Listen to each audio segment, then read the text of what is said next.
So what does disengagement look like? Disengagement is basically when you are pretty much not attached to what it is that you're doing. You are not engaged in the activity. You might demonstrate signs of disinterest, apathy, lethargy. Pretty much, yeah, no, I don't think so. I don't really care to participate in this. I think that those are probably the most common things, lack of interest. But did you know that lack of engagement or disengagement can also manifest as some different kinds of behaviors or behavioral challenges they might see in a child? That might mean aggression. It might mean resistance. It might mean opposition. So many times I feel that not necessarily parents, but other adults, teachers, just other adults, even other family members that are not direct members of the immediate family for a child, they make comments of, they don't listen, or that they're just bad, or they're just naughty, or sometimes they even blame it on the parenting. Well, if it were my child, they wouldn't act that way, or just blame it on poor parenting. But I'm here to tell you that sometimes you might see certain behaviors such as aggression, agitation, opposition, defiance. It might not be necessarily due to a behavioral problem. It could be that they are disengaged, that they're not necessarily because they're not interested. It could really be having a deeper root, that there's something else going on. And that's where we really need to take a look at that emotional regulation and where they are at and what are their coping skills and how are they handling stress. Is it a stress response? Is it that they are overwhelmed by something, overwhelmed that something has already happened? Or are they overwhelmed in anticipation of something that's about to happen and they're going into that fight or flight response? But regardless, I think that we really need to start looking at some of these behaviors that we're seeing in these behavioral challenges and really come to a different place where we are looking at the deep root of the cause of the behaviors. Because remember, behaviors are another way of communicating. And so a lot of times it's that the child is using that because they don't know how to express themselves in another way. They just know that they might be feeling a certain way. They might be feeling overwhelmed. They might be feeling stressed. They might be feeling self-worth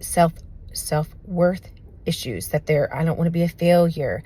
I feel like a failure, or they're having anxiety because they either don't want to do something that's hard, because again, they don't have the confidence in themselves, or they don't really know what to expect or what it's going to look like. And so fear is a very, very, very strong emotion that can trigger a lot of emotional responses.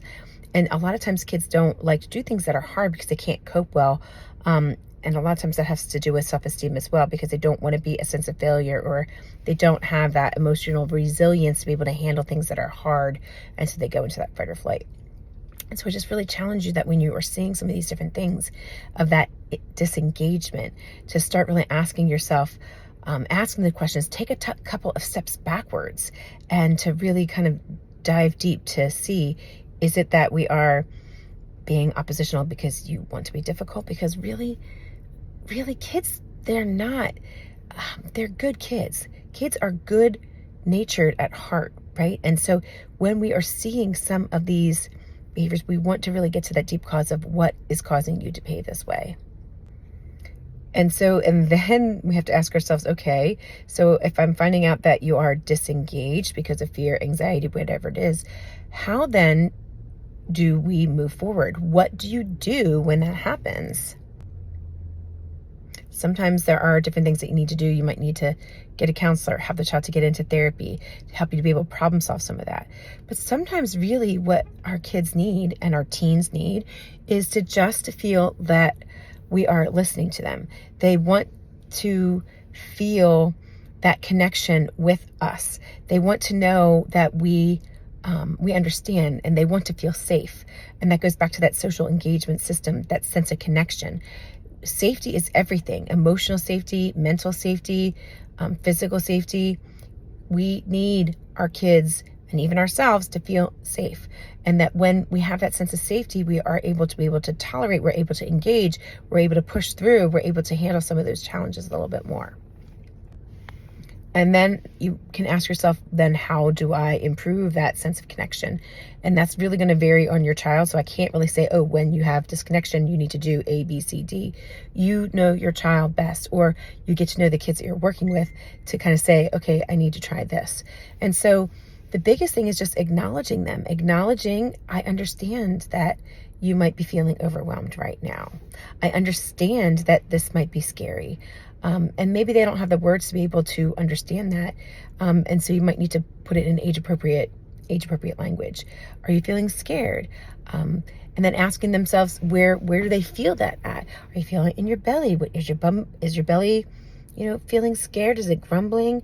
I always ask kids, like, where do you feel that emotion at? Helping to bring an awareness to it, because even kids 3 and 4 years old are able to understand that some. So we want to acknowledge what their feelings are, where are they feeling it in their body, and then trying to figure out what's going to help them to feel safe in that moment. So maybe we need to provide some sensory strategies. Maybe we need to provide some sense of comfort. Maybe we need to just sit with them, sit in silence, sit quietly, give them a big hug. Reassurance.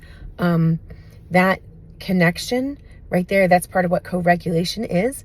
It is so powerful, and so many times that is what our kids need to get to be re-engaged. They need us. They need us to be present. They need us to stay grounded, and they need us to know that we can be that sense of safety when they don't feel safe. Obviously, this isn't the answer for every kid, and every kid's different. These are just some strategies that you can try. And so these are some of the different things that we work on in therapy. These are some of the things that we work on with the kids that we work with. These are some of the things that I teach you in our Vagus Nerve program. So if you would like some more information about how to be able to integrate this with your family, with your kids, with the kids that you're working with, just reach out to us. I can give you more information on the programs that we offer, the courses that we offer, both for parents and for therapists. We're here to help. We're here to support. Get on my email list. We provide lots of the different information and resources and tools for free for downloads, just by being part of that list. But we are here to help. We want to make this community stronger so that we can really help to meet the needs of our kids that we're working with, as well as our families. Thanks for listening.